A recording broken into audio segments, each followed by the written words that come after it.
Hey, Wannabe Gamer here with another Top War video. Today we're going to be talking about the new mechanics for the World Boss. I have been testing this and talking with the community so much, trying to figure out how we can milk these mechanics for as much damage as possible, and I think I have it figured out. But first, what are the new changes? Now in this video, I'm only going to go over the new changes for the World Boss and how to milk it for as much damage as possible. I'm not going to go over the miscellaneous things you can do to increase damage, such as base decor, your base skins, and things of that nature. I already have a video on that. It's actually my old World Boss video. I'll link it at the end of this video, but right now let's go over the new stuff to see how much damage we can actually do. So, one of the first and biggest changes to the World Boss is the fact that there's 3 of them now. The World Boss can summon now in Army, Navy, or Air Force variations. The one I have on my screen at the moment is the Air Force variation.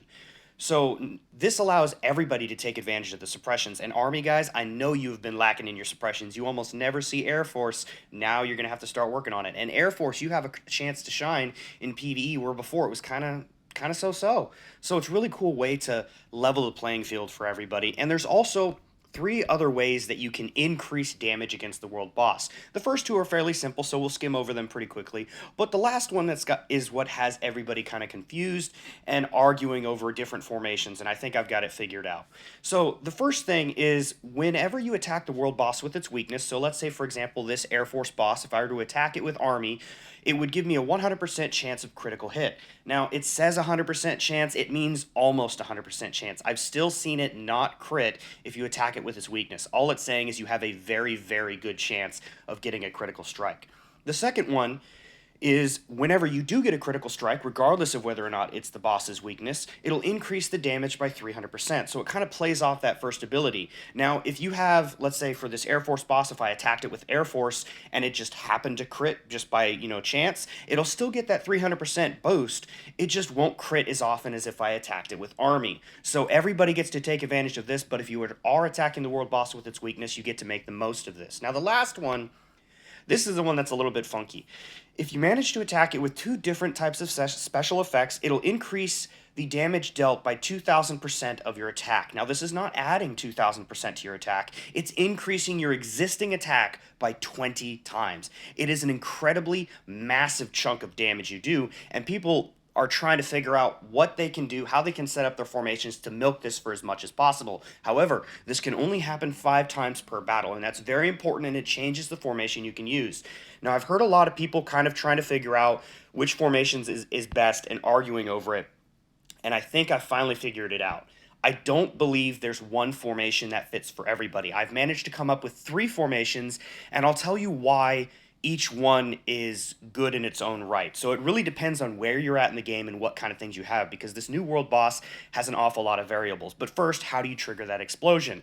Now, it says special effects. A lot of people have been saying 2 units. While that is true, it's a little bit deeper than that. You have to go to your Special Effects Research Center and check out your elemental switcher, and here you can have 3 different types of elements. There's explosion, piercing, and plasma. Now, if you attack it with 2 different elements, it'll cause that explosion. But let's say I have this set up how I normally do, where my Navy and Air Force both have the explosion effect. It will not trigger an explosion on the world boss because it's the same special effect. You have to have 2 different effects. So if it was my Navy and Army, it would trigger it no problem. So something to keep in mind when you're making up your units.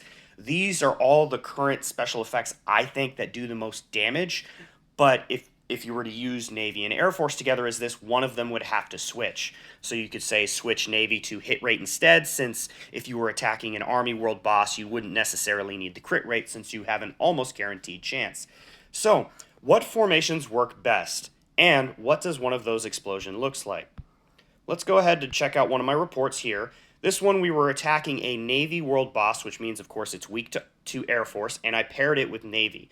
So we'll go ahead and watch this, and as you can see, after the second unit attacks, the numbers pop up real big. That's the explosion. There's not really an actual explosion. It's just the numbers show up very big to do a lot of damage. So you can see my Navy's hitting for about 17 million, and then my Air Force hits, and all of a sudden it's 12 trillion. A huge jump in damage. Now, this is one of the formations, and this is the first formation I'll talk about. The benefit of this formation is, since we're attacking a Navy world boss, it's weak to Air Force, and this formation allows all 5 explosions to land from an Air Force unit. So the unit that has the most damage against the world boss is taking advantage of that explosion, so it does a ton of damage. Now, this can work, and I think it works best when all your units are around the same strength. So let's say, your Navy and Air Force are about the same strength. You're early on in the game. You haven't increased your max round battle cap.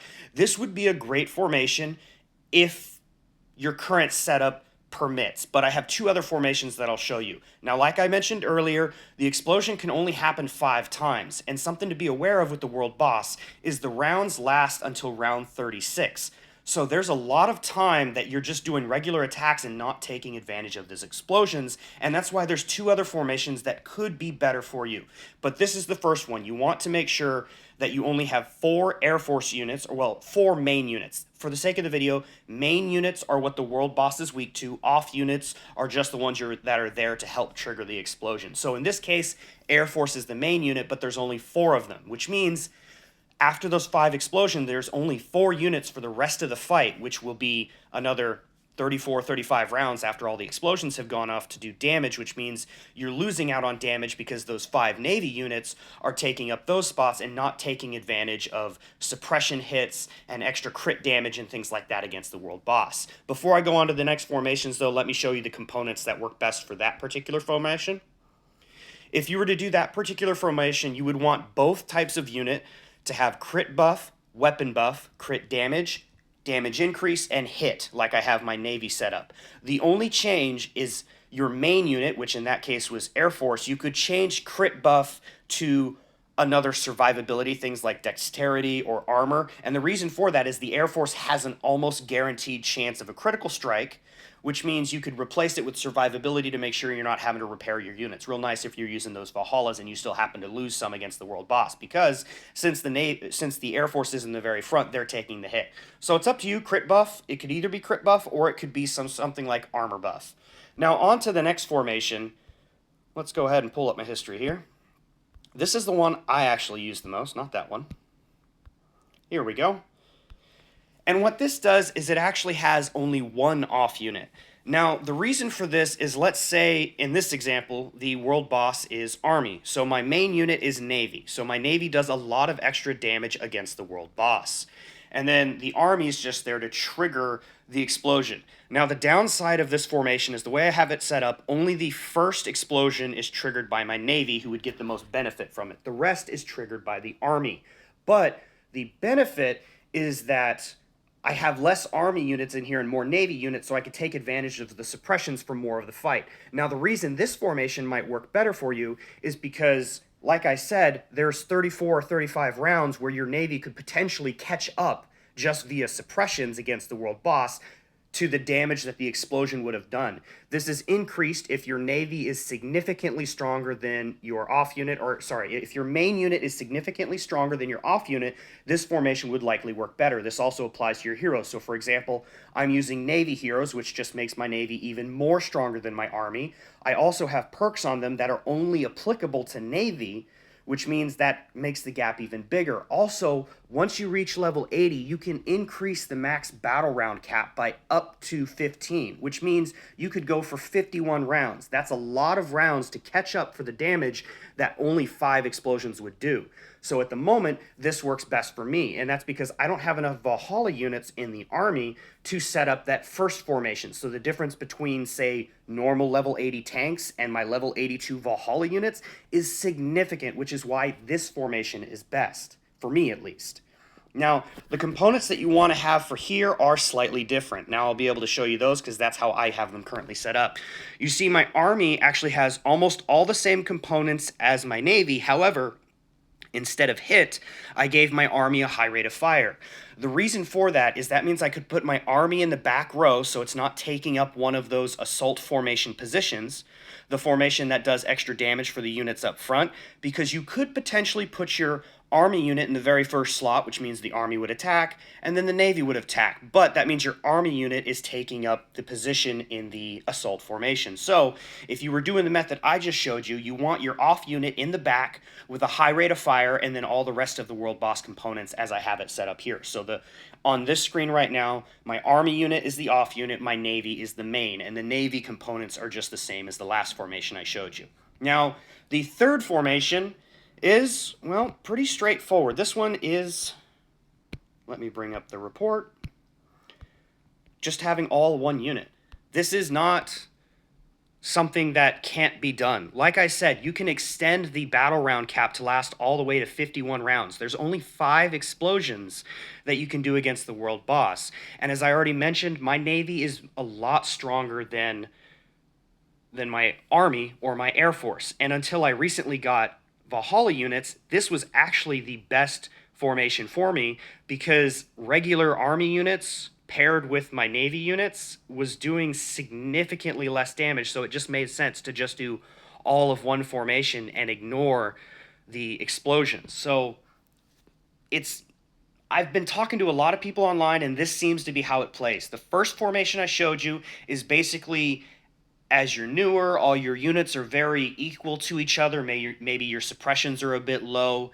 And then the second formation is for those who have started to focus on one type of unit, and then that unit does so much more damage than the explosions actually would. So then it only makes sense to have one off unit. And then if you take that even farther, let's say you only have one type of Valhalla unit, you focused entirely on one type of unit, then maybe it makes sense to do this formation. Now, granted, maybe you're doing all 3 of these formations depending on the world boss that shows up. Most of the world bosses I like to attack, I like to wait for the army ones because I am a navy main. But if I attack one of the army world bosses or the air force world bosses, there's a good chance that I'll actually do that first formation because they're much closer together. So it really just depends on where you're at in the game. I understand a lot of people have been arguing over which formation is best, and I think I figured out why people can't agree, and that's because there isn't a one-size-fits-all formation for everybody. It depends on where you're at in the game. Now, I'm going to continue to keep doing testing on this, and in the future I will come up with a world boss video that includes all these mechanics as well as all the miscellaneous stuff into one convenient video. But for now, let me know what you guys think in the comments below. Let me know what kind of numbers you're getting, what formation works best for you, and where you're at in the game. Don't forget to like and subscribe. You can always hop over to our Discord. I love talking with you guys in the Discord. I was bouncing ideas off people for this video, just trying to figure out what works best. And that's what really helps me make these videos, is talking with you guys. I don't claim to be the smartest guy in Top War. I'm just the guy who talks with the community and gets all the information in one place. Thank you for watching. Please don't forget to like and subscribe. And as always, have a fantastic day.